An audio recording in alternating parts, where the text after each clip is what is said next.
Hello viewers, மே 1 எல்லாருக்கும் leave. சரி, வீட்டிலேருந்து என்ன பண்ண போகிறோம் அப்படின்னு சொல்லிட்டு பெல்ஜியம்லேயும் ரொம்பவே ஒரு அழகான ஒரு டவுனான ப்ரூக்ஸ் அப்படின்ற ஒரு டவுனுக்கு தான் போயிருந்தோம்.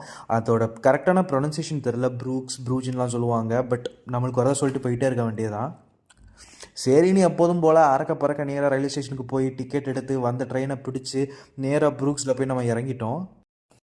ஸோ இந்த ப்ரூக்ஸ் டவுனில் நாங்கள் என்னென்னலாம் பண்ணோம், இங்கே பியர் மியூசியம்ஸ்லாம் இருந்துச்சு, அங்கே போய் நாங்கள் எப்படிலாம் எக்ஸ்ப்ளோர் பண்ணியிருந்தோம் அப்படிங்கிறத மறக்காமல் நான் அப்கமிங் வீடியோஸில் நான் வந்து போஸ்ட் பண்ணுவேன். ஸோ உங்களுக்கு இந்த சேனல் பிடிச்சிருந்துச்சு அப்படின்னா மறக்காம சேனலுக்கு சப்ஸ்கிரைப் பண்ணிடுங்க.